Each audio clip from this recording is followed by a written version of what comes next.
Hi friends, trading facts YouTube ఛానల్కి స్వాగతం. నిజంగా కాపీ ట్రేడింగ్ని చేయటం ద్వారా అంటే ఫెమా నిబంధనలను ఉల్లంఘిస్తూ కాపీ ట్రేడింగ్ చేస్తూ ఉండటం, వాళ్ళని ఫాలో అవటం. ఇక్కడ నేను ఎవడో ఒకడు మోసగాడు అనేటువంటి వాడు ఉంటాడు, వాడికి పేరు పెట్టాలి కాబట్టి కింగ్ అని పేరు పెడుతున్నాను. ఇది ఎవరిని ఉద్దేశించినటువంటి కాదు. కింగ్ అనేటువంటిది ఒక ఊహాజనితమైనటువంటి పాత్ర మాత్రమే, ఎవరిని ఉద్దేశించి కాదు. చెడు తలంపులు, చెడు మోసం చేయాలనే ఆలోచన ఉన్న వాళ్ళ గురించి మాత్రమే నేను చెప్తున్నాను. మంచి వాళ్ళు హ్యాపీగా ట్రేడ్ చేసుకోవచ్చు, హ్యాపీగా మీ వ్యాపారం మీరు చేసుకోవచ్చు. మంచి వాళ్ళ గురించి నేనేమంటలేదు. ఏదో పబ్లిక్ రూపాయి ఇద్దాం పూర్తిగా వ్యాపారం చేసుకొని మీ డబ్బులన్నీ గుంజుకునేటువంటి కింగ్ గాళ్ళకి నేను ఇది చెప్తున్నాను అనమాట. పాపం ఒక అతనైతే మన సిటీలోనే సుబ్బారావు అతని పేరు. ఈ సుబ్బారావు గారు మన ఎద్దుల బండి మీద కూర్చొని, కింగ్ అనేటువంటి వ్యక్తి ఎద్దుల బండి మీద కూర్చొని చెట్లకి డబ్బులు కాస్తాయి, వేలు కాదు కోట్లు సంపాదించే మార్గం ఇప్పుడు చెబుతున్నాడు. మీ డబ్బులు మీరు జాగ్రత్త, ఎందుకంటే రేపు ఏదైనా కేసు ఫైల్ అయితే వీడిని మామూలు చెడామడా ఇస్తారనమాట. అంతా మోసం, ఇల్లీగల్ బిజినెస్ ఇది అంతా చేశాడు కదా. అందుకని ఇప్పుడు మీ డబ్బులు జాగ్రత్త, మీరు జాగ్రత్త, లిమిటెడ్గా పెట్టండి అని చెప్తున్నాడు. ఎంతమంది ఏం చెప్పాడు? 10 లక్షలు పెట్టండి, 20 లక్షలు పెట్టండి. 10,000 పెడితే ఏమొచ్చిందయ్యా, 20 లక్షలు పెట్టండి అని కూడా మెసేజ్లు చేశాడు. అసలు లక్షలు అంటే మీరు పెట్టేవాళ్ళైనా ఆలోచన చేయాలి కదా. సరే, ఈ సుబ్బారావు గారు సిటీలోనే పాపం ఆయన ఏదో ప్రైవేట్ జాబ్ చేసుకుంటూ జాగ్రత్తగా దాచిపెట్టుకున్నటువంటి 8 లక్షల రూపాయలని ఈ కాపీ ట్రేడ్ చేసేటువంటి ఈ కింగ్ గారిని నమ్మేసి ఫస్ట్ ఒక 10,000, 50,000, ₹1,00,000 పెట్టిన తర్వాత ఒకరోజు కింగ్ గారు సుబ్బారావుకి చెప్పారంట, సుబ్బారావు నువ్వు అలా చేస్తే అలాగయ్యా, నీ దగ్గర ఇంకా అమౌంట్ ఉంటే మొత్తం పెట్టేసేయని అందరికి ఇండివిజువల్గా కూడా మాట్లాడాడంట. అందువల్లనే ఇక అవుతున్న పాపం సుబ్బారావు గారు ఒకరోజు ₹5,000 లాభం వచ్చేతలకి ఒళ్ళు తెలియకుండా 8 లక్షల రూపాయలు ఇన్వెస్ట్మెంట్ అనేటువంటిది చేశాడు. అది మార్చి 7వ తేదీన ఇన్వెస్ట్మెంట్ చేయడం అనేటువంటిది జరిగింది. మార్చి 11వ తేదీన బిట్ కాయిన్ కొలాప్స్ అయిపోయేసరికి ఈ 8 లక్షలు కాస్త 10,000 రూపాయలకి వెళ్ళింది. ఈ 10,000 రూపాయలకి వెళ్ళింది ఎప్పుడు వస్తుంది ఏంటి అని ఈ సబ్స్క్రిప్షన్స్, మరి రాజుగారికి ఏమన్నా మెసేజ్ చేస్తే సమాధానం ఉండదు, ఏమి ఉండదు. కానీ టెలిగ్రామ్కి మాత్రం మళ్ళీ నెల ఇది పెట్టమని అడుగుతుంటారు, ఏది ఫీజు కట్టమని చెప్పేసి సబ్స్క్రిప్షన్ ఫీజు కట్టమని అడుగుతూ ఉంటాడు. దీంతో ఆయన చాలా కుంగిపోయాడు అనమాట. వ్యాపారం చేయలేకపోతున్నాడు, భార్య కుటుంబం, ఇంట్లో ఫ్యామిలీలో అసలు గందరగోళంగా ఉంది. ఏదన్నా అన్నా కూడా ఇంత డబ్బు పోయింది కదా, బాగా చికాకెక్కేసి భార్యని తంతున్నాడు. ఇవన్నీ చేస్తూ ఉన్నాడు. ఇవన్నీ చేస్తా పిల్లల్ని పట్టించుకోకపోవటం, పిల్లలు 24 గంటలు ఈ సెల్ ఎట్లానే చూసుకొని ఉంటాం, ఆ చెయ్యి కూడా ఎట్లానే అయిపోయిందేమో. ఇవన్నీ జరుగుతూ ఉంటే పాపం సుబ్బారావు గారు నాకు చెప్పారు, సార్ మీరైతే రికార్డ్ పెట్టొద్దు, మీరు స్టోరీగా చెప్పండి అని చెప్పేసి చెప్పారు. కాబట్టి అది నేను చెప్తున్నాను. అయితే ఈ 8 లక్షలు పోయినటువంటి సందర్భంలో ఈ ఫ్రస్ట్రేషన్ ఇవన్నీ తట్టుకోలేక ఒకరోజు వాళ్ళ భార్య ఏదో కొంచెం చికాకు పడ్డట్టుగా ఇది ఉంటే పక్కనే ఉన్నటువంటి తెపాళా ఉంటుంది కదా, తెపాళా తీసుకొని ఆమెతో కొట్టేశాడు అనమాట పాపం వాళ్ళ భార్యని. కొట్టంగానే ఆమెకి ఇక్కడ బాగా ఘాటు పడిపోయి బాగా రక్తం కూడా బాగా కారిపోయేసేసి ఆమెని హాస్పిటల్కి తీసుకుని వెళ్ళటం, పాపం ఆమెకి దాదాపుగా 8-9 కుట్లు పట్టడం ఇవన్నీ జరిగింది. దీంతో తన భార్య నా కూతురు ఎందుకని ఇట్లా కొట్టారు ఇది అని అదే ఒక పంచాయతీ అనేటువంటిది జరిగింది. పాపం వాళ్ళ భార్య తరపున పెద్ద మనుషులు వచ్చేసి ఇదంతా గొడవ ఇవన్నీ ఇంత జరిగింది. అది కేసు దాకా పోలా. అమ్మాయి కేసు పెడతారని ఈ సుబ్బారావు గారు అనుకున్నారు.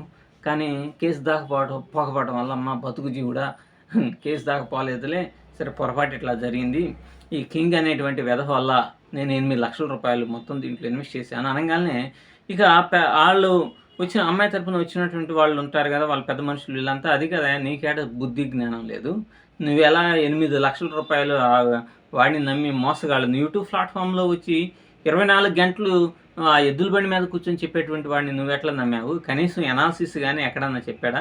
చెప్పలేదు కదా, నువ్వు చేస్తుంది చాలా పెద్ద పొరపాటు అని చెప్పేసి వాళ్ళు బాగా 4 చివాట్లు సుబ్బారావుకి పెట్టారు.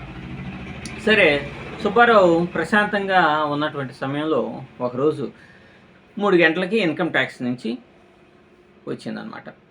వచ్చేసి దాంట్లో ఉన్నటువంటిది, నువ్వు ఫెమా నిబంధనల విరుద్ధంగా ఇచ్చేసావు, నువ్వు కాపీ ట్రేడ్ అనేటువంటిది చేశావు, ఎక్స్నెస్కి అసలు ఇండియాలో పర్మిషన్ అనేటువంటిది లేదు, కాబట్టి దాంట్లో నువ్వు ఎలా ట్రేడ్ అనేటువంటిది చేసావు, ఏంటి సమాధానం చెప్పాలి, నువ్వు 8 లక్షల రూపాయలు బ్యాంక్ నుంచి ట్రాన్స్ఫర్ చేసినట్టుగా ఉన్నది, రా అని చెప్పేసేసి పాపం సుబ్బారావు గారిని పిలవటం.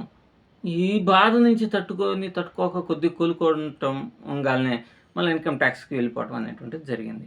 ఇక అక్కడ ఆయన వాళ్ళ చేత వీళ్ళ చేత చెప్పి కాళ్ళు గడ్డాలు పట్టుకొని, సార్ ఇట్లా భార్యతో ఇష్యూ అయిపోయింది, ఈ యొక్క ఇన్కమ్ ట్యాక్స్ అంటే ఆల్రెడీ వెధవ వల్ల, మోసగాడి వల్ల, కింగ్ వల్ల నేను 8 లక్షలు పోగొట్టుకున్నాను.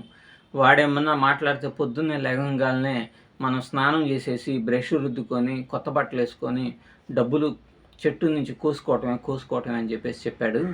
ఇప్పుడు ఇంకా డబ్బు నుంచి కోసుకోవటమే, చెట్ల నుంచి డబ్బు కోసుకోవటమే అని చెప్తున్నాడు సార్. ఇది సార్ పరిస్థితి అని చెప్పేసి పాపం ఆయన అసలే 8 లక్షలు పోయినాయంటే పాపం దాంట్లో ఉన్నటువంటి సుబ్రహ్మణ్యం అనేటువంటి ఒక ఆఫీసర్ గారు, సరే పాపం నష్టపోయాడు, ఎంత ఇది జరిగింది కాబట్టి అని పెనాల్టీ అనేటువంటిది 12 లక్షలు వేశారు. 8 లక్షల ట్రాన్సాక్షన్ జరిగితే 12 లక్షలు పెనాల్టీ అనేటువంటిది వేశారు. దాన్ని ఎలాగో అయితే ఈయనైతే పెనాల్టీ కట్టాల్సిందే, కట్టాడు కూడా.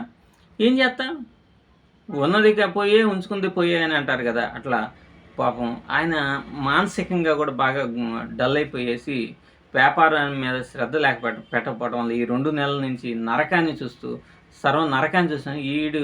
ఇతను సుబ్బారావు గారు చెప్పింది ఏంటంటే, ఎప్పుడైనా సరే కింగ్ నా కళ్ళెదుడు కనుక పడితే వాడిని బట్టలు తీసేసి తిప్పుతాను రోడ్ల మీద అని చెప్పేసి అంత కసి అనమాట. పాపం లక్షలు పోయినాయి కదా మాటలు వినేసేసి.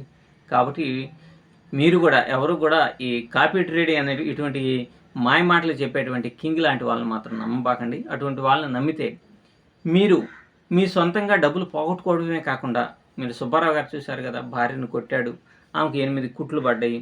అలాగే పిల్లల చదువుని గురించి పట్టించుకోలేదు, దానివల్ల పిల్లవాడు సరిగ్గా ఎగ్జామ్స్ అనేటువంటిది రాయలేకపోయాడు.